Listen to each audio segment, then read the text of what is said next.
નમસ્કાર મિત્રો અને વડીલો, તમારું બધાનું ગુજરાતી સ્ટોરી ચેનલમાં સ્વાગત કરું છું. શીતલ ગર્ભવતી હોવાથી એકલી ટ્રેનમાં ઘરે જવાની હતી.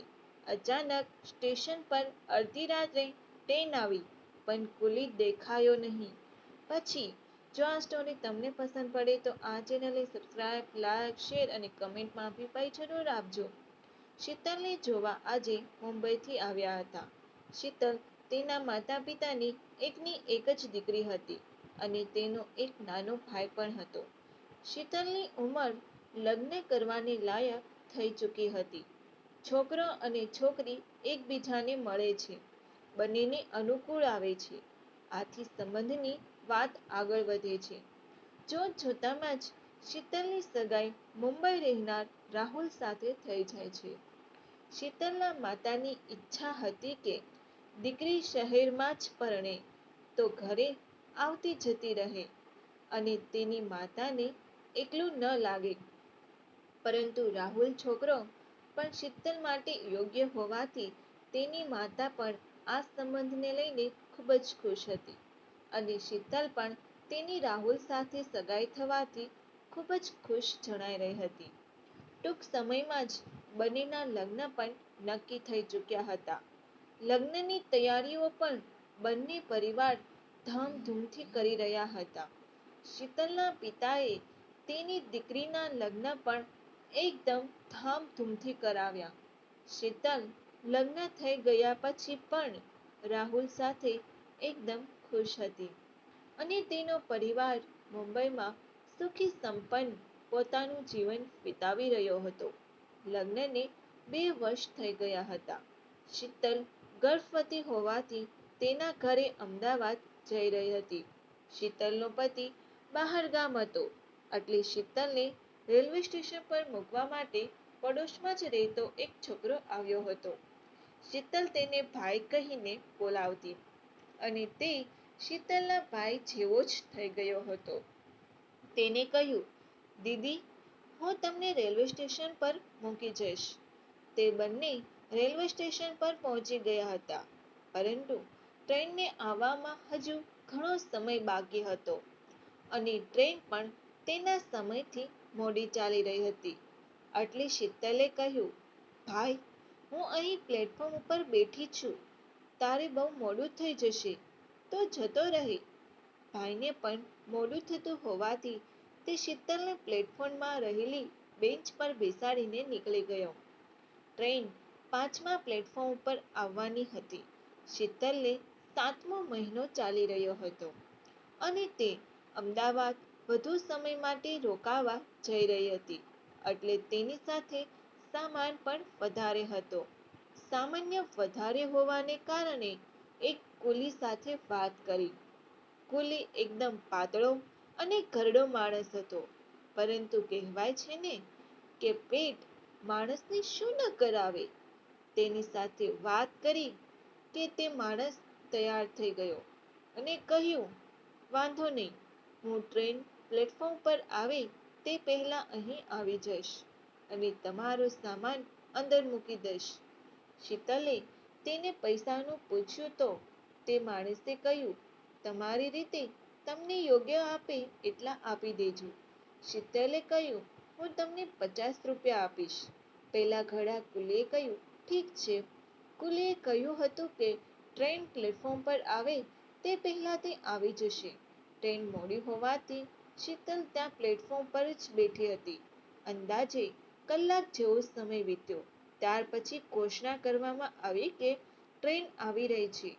પરંતુ ઘોષણામાં કહેવામાં આવ્યું કે ટ્રેન પ્લેટફોર્મ નંબર 5ની જગ્યાએ પ્લેટફોર્મ નંબર 7 પર આવી રહી છે. આ સાંભળીને શીતલ આજુબાજુ નજર કરીને જોવા લાગી, પરંતુ તેને ક્યાંય પેલો કુલી દેખાયો નહીં અને આજુબાજુમાં બીજું કોઈ કુલી પણ નજરે આવી રહ્યું ન હતો. મૂળી રાત્રિનો સમય થઈ ગયો હતો એટલે શીતલ પણ હવે થોડી ગભરાવા લાગી કે સમયસર કુલી નહીં આવે તો તે ટ્રેનમાં કઈ રીતે સામાન લઈને ચડી શકશે.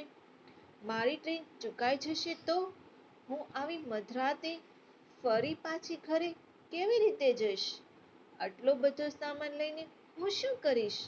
તે આ બધા જ વિચારોમાં કરી રહી હતી. એવામાં જ સામેથી કુલી ભાગતો ભાગતો આવી રહ્યો હતો.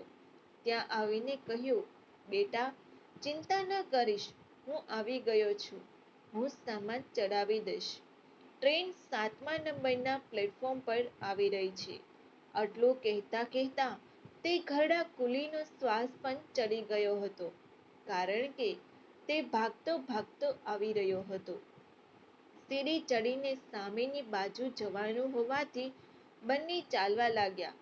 તે કોઈ પણ શ્વાસ ફૂલી ગયો હોવાથી ધીમે ધીમે ચાલી રહ્યો હતો અને શીતલ પણ આવી જ હાલતમાં હોવાથી ધીમે ધીમે જ ચાલી રહી હતી.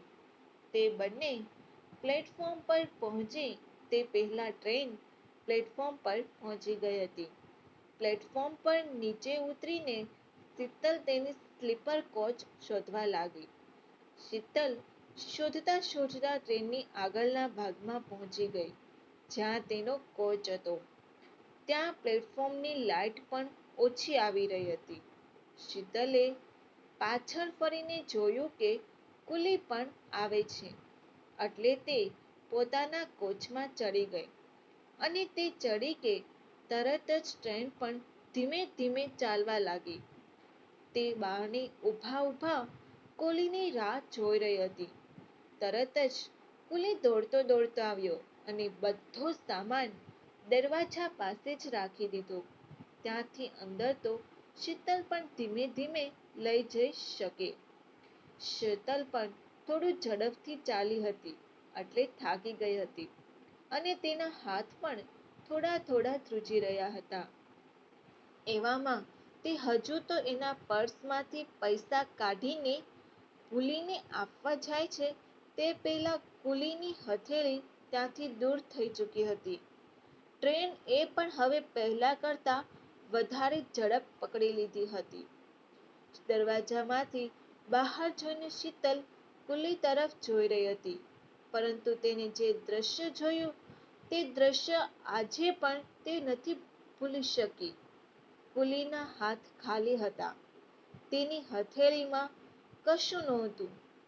દૂર ટ્રેનના દરવાજે ઊભા ઊભા શીતલ તેની સામે જોઈ રહી હતી. પછી તે ઘરડા કુલીએ બંને હાથ જોડી અને જાણે આશીર્વાદ આપી રહ્યા હોય એવી મુદ્રા કરી.